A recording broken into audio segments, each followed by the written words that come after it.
মুসলিম ইতিহাসের এক জীবন্ত অধ্যায় যেন মধ্য এশিয়ার দেশ উজবেকিস্তান।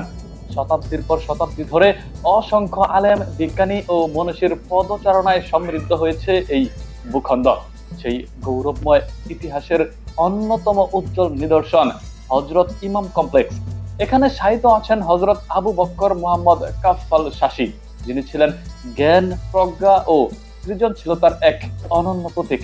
কুরআন হাদিস গবেষণা থেকে শুরু করে বিজ্ঞান, কবিতা ও শিল্পকলায় রেখে গেছেন অসাধারণ অবদান। এই ইমাম কমপ্লেক্সের ভেতরেই রয়েছে সপ্তম শতাব্দীতে সংকলিত কুরআন।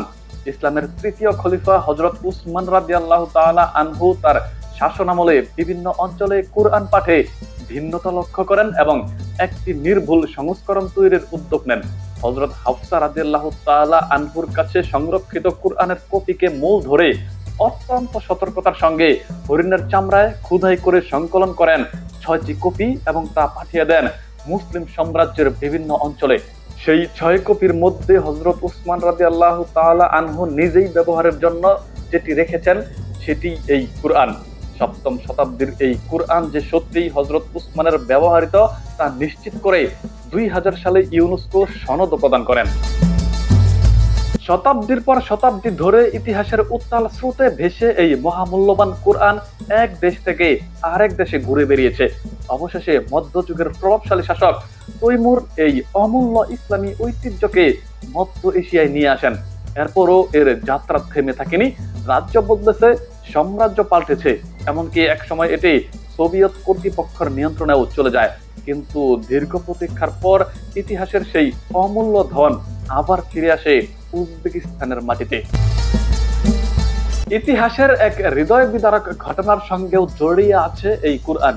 প্রচলিত বর্ণনা অনুযায়ী হযরত উসমান রাদিয়াল্লাহু তাআলা কুরআন তেলাওয়াত অবস্থায় ছুরিকাঘাতে মৃত্যুবরণ করেন। কথিত আছে সেই রক্তের দাগ এই কুরআনের পাতায় লেগে আছে। কুফিক লিপিতে লেখা এই বিশালাকার পাণ্ডুলিপি শুধু ধর্মীয় নয়, ঐতিহাসিকভাবেও এক অমূল্য নিদর্শন। 338 পৃষ্ঠার এই কুরআনের প্রতিটি পৃষ্ঠা প্রায় 52 সেন্টিমিটার লম্বা এবং 68 সেন্টিমিটার চওড়া।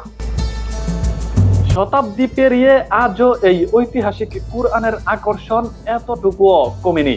বিশ্বের নানা প্রান্ত থেকে হাজার হাজার দর্শনার্থী ও ধর্মপ্রাণ মুসলিম ছুটে আসেন উজবেকিস্তানের রাজধানী তাশখন্দের হযরত ইমাম কমপ্লেক্সে।